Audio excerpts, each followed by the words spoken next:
Hello, beautiful light bearers. Did you know that every single day you are becoming who you're meant to become? Through the mundane experiences, through the exciting experiences, every single thing is painting who you're meant to become. Now, there are serendipity, experiences of serendipity, and there are coincidences as well.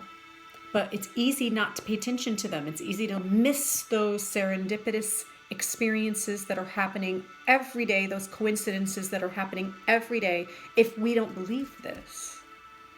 I'll give you an example. When I first woke up, it was actually because when I woke up spiritually, at least part one, there were many, many multiple parts to waking up, right? But when I first woke up spiritually, it was because of a little piece of paper that I found on the ground. I was walking down the street in Park Slope, Brooklyn, where I lived, and I saw a little flyer that had blown into the ground, and it said voice lessons with Zap Mama Marie Alfonso. And I was a fan of Zap Mama. I had seen them in concert. They were I don't know if you guys know who they are, but they were a world music group that sings with all kinds of 4 and 5 part harmony.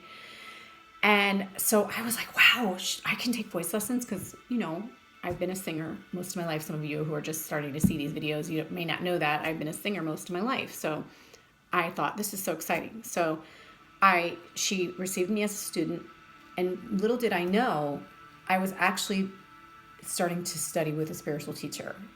I had read lots of books, and I was about 19 years old.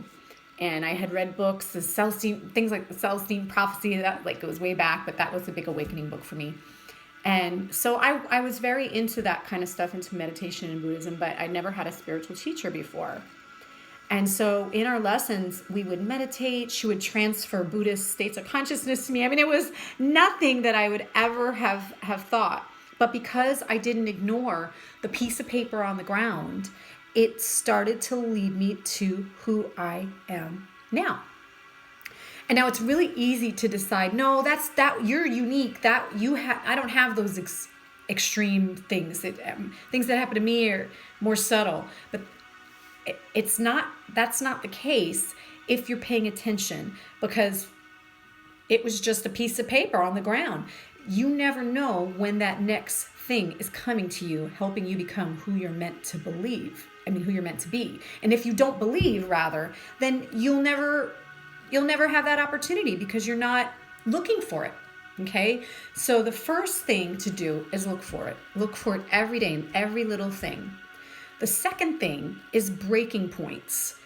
I've had breaking points where things felt horrible, but little did I know those breaking points every single time have led me to who I'm meant to be.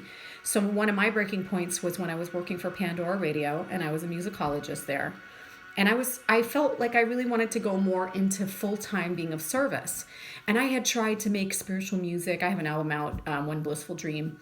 And it's a beautiful album, but it was just, nothing was happening with it, And I thought, God, I want to be in service, and nothing's flowing for me. And I remember getting so down. I remember one day I cracked.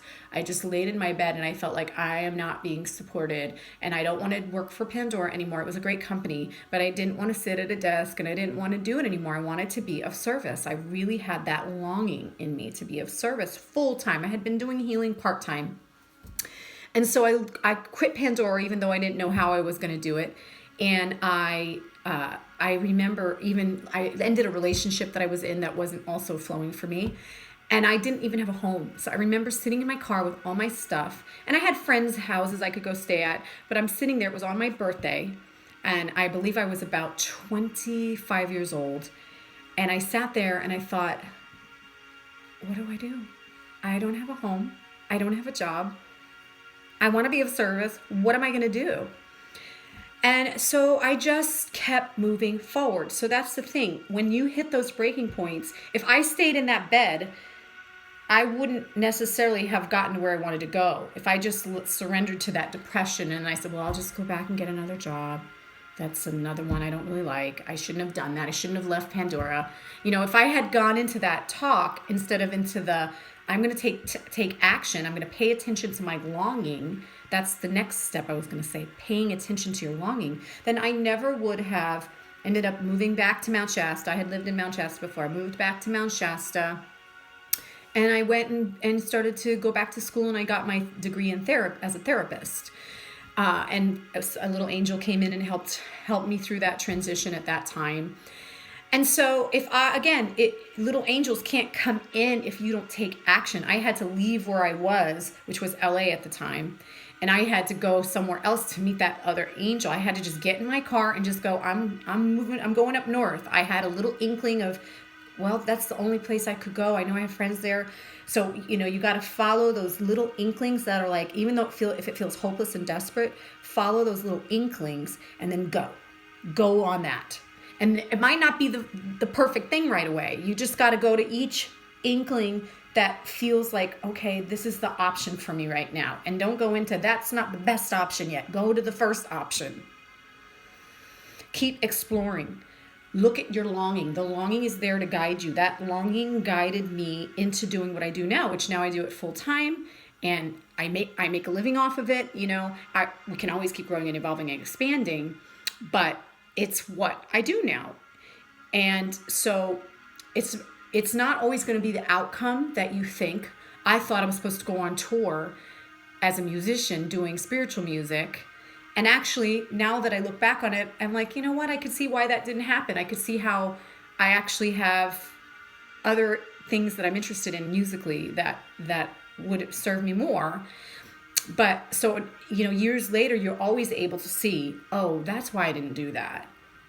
But it did guide me to push me into what I was really meant to be doing, what my soul knew, what my higher self knew. So these are some tips here to help if you feel like I have a longing and I don't know how to get from A to B, or I feel like I'm stagnant. If you are stagnant, maybe you are stagnant. If you are stagnant, it might mean that you just surrendered to laying in that bed. That's the metaphor. It might be a different thing you're surrendering to doing. It might be surrendering to being distracted and always going to the next place. Pay attention. What is the thing that you keep doing that might be avoiding the pain? Don't avoid the pain. Don't avoid the pain. Another thing, the final thing I want to share is we can use mantra to help us. I use mantra because it is so powerful. One of the main mantras that I was taught by my friend Grael from Mount Shasta is Ekankar Satguru Prasad. Satguru Prasad Ekankar. And what it does is it's called a magic mantra because it reverses negative to positive. But it's not just simple as that. It's not like, just turning something negative to positive. Turning something negative to positive is huge. It's transformational. It's more than just one situation turning into a positive situation. It's transforming all kinds of areas in a magical way so that you get to live the life you want to live. So I chant Ekankar Satguru Prasad for 11 minutes a day very often. There have been days there have been periods in my life where I have done it for a year. I pretty much haven't stopped doing it at least several times a month since I learned it because it works so well. So say it with me, Ekankar Satguru Prasad Ekankar. And I will put a link to that mantra in my YouTube, so that if anybody wants to go to one of the versions that I use, then you'll have something to sing along with. You can do it in the car, you can do it in the shower. So I hope this helps, guys. I really, really do hope that you're getting the positive energy from me that I'm sending to you to be able to do what you need to do in the world. I'm sending you so much love. I'm sending you so much light. I'm seeing you all becoming who you're meant to be. You are your higher self simultaneously as you're becoming your higher self. All time is now. Lots of light bearers. Keep spreading that light that you are. You are a light bearer. Blessings.